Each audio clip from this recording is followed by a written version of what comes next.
আমাদেরকে মানে মানুষই মনে করে না। সমাজের যত পেশা আছে সবচাই থেকে এই পেশা এই ড্রাইভারদেরকে মানুষ খুবই খারাপ ভাবে মূল্যায়ন করে আর কি। কষ্টের ডিউটি, মনে করেন যে এটা রাত নাই দিন নাই, মনে করেন ঝড় বৃষ্টি যাই হোক, ইমার্জেন্সি ঘুমাইলেও টেনশন। মানে আমরা যখন রাত্রে ঘুম পড়ি সেই সময় টেনশন নিয়ে ঘুমান লাগে যে আমার 6টার সময় উঠতে পারবো কিনা, উঠে না পারলে আমার চাকরি থাকবে না। ইমার্জেন্সি ফোন এসে পড়ে, কথাই নেই। আমি একজন বৈধ ড্রাইভিং লাইসেন্স, বৈধ গাড়ির কাগজপাতি, এভাবে আমি রোডে কিন্তু আমি লিগাল পন্থায় চলি। গাড়ি যদি আমি 2 ঘন্টা চালাই বা 5 ঘন্টা চালাই, এর তো আমার কোনো কষ্ট লাগে না। আমার কষ্টটা লাগে সবচেয়ে থেকে, আমার কাছে বেশি টেনশন লাগে গাড়িটা আমি কোথায় পার্কিং করবো, এটাই হচ্ছে আমার মূল কষ্ট।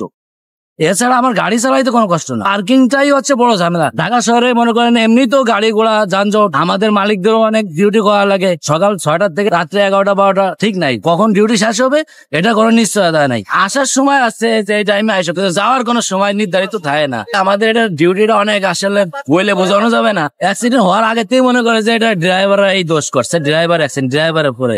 কিন্তু আগে ভালো মন্দ যাচাই করে নিতে হবে যে দোষটা কার ছিল। না যাচাই বাছাই করে যদি শাস্তি দেন রাস্তাঘাটে, তাহলে এটাই হলো বড় কষ্টের বিষয়। আমরা যেখানেই যাচ্ছি, স্কুল কলেজ যেখানেই আমরা ডিউটি দিতে আসছি, সেখানে আমাদের বন্ধু বান্ধব আছে, সেখানেই আমরা টাইম আমরা বন্ধু বান্ধবের সাথে মিলেই কাটাচ্ছি, সবার সাথে গল্প গুজব করেই আমরা সময়টা কাটাচ্ছি। এইভাবেই। আমার নাম মোহাম্মদ পিলন সিকদার, 22-23 বছর ধরে আমি প্রাইভেট চাকরি করতেছি। জীবন নিয়ে আলহামদুলিল্লাহ আমরা এই চাকরি জগতে আসি তো আমাদের স্যার আছে, ম্যাডাম আছে, তাদের পরিবার আছে, সবার মনকে জয় করে আমাদের চাকরি। সময়তে আমাদের অনেক কষ্ট থাকে, কিন্তু এই জিনিসগুলো কারো বুঝতেও দেই না, কারো জানতেও দেই না। কিন্তু আমরা আমাদের স্যার ম্যাডাম এমনকি তাদের পরিবারকে সবসময় আমরা হাসি খুশি রাখার চেষ্টা করি।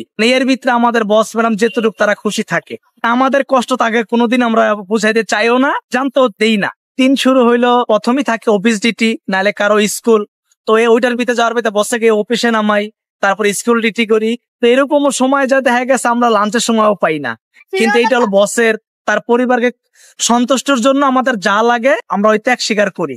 সময়তে নামাজ, সময়তে কালাম, সময়তে খানা দানা কিছুই হয় না। সময়তে ভাই আমাদের অনেক অনেক অনেক কষ্ট থাকে, কষ্টের ভিতরে অনেক রোগ থাকে, অসুস্থ থাকি, এটি নিয়েও আমরা ডিউটি করি। তারপরও আমরা আমাদের স্যার ম্যাডাম তাদের পরিবারকে আমরা সন্তুষ্ট রাখার চেষ্টা করি ইনশাআল্লাহ। বাৎসরিক 2টা ঈদ আছে আমাদের, তো অনেক সময় আমাদের ছুটি নিয়ে একটু স্যারের সাথে আমাদের তো একটু মত বিনমত হয়। দেখা গেছে আমরা ওইটা পারি না আমাদের ছেলে সন্তান বাবা মার সাথে একসাথে ঈদ করা। তো এইগুলো আমাদের একটা মনে একটা ব্যথা থাকে, সবাই বাবা মার সাথে ঈদ করে, ছেলে সন্তান লোক ঈদ করে, আমরা এটা পারি না, অনেক সময় পারি না। তখনই আমাদের মনে অনেক কষ্ট লাগে। আমি কোম্পানিতে আছি 21 সালে ঢুকছি। এর আগে আমি উত্তরাতে চাকরি করছি মালিকানা, ওইটা ছাড়ছি। তার সাথে আমার একটু মনোদ্বন্দ্ব হয়েছে। আমার মহাজন আমার ব্যথাটা সে বুঝতে পারে নাই, ওই জায়গাতে হাসি মুখে চলে আইছে। আমার নাম মোহাম্মদ রমজান আলী। আমি মূলত একজন প্রাইভেটের পেশাদার ড্রাইভার। আমি একটা প্রাইভেট কোম্পানিতে ড্রাইভার হিসেবে আমি নিয়োগ আছি ওই জায়গায়।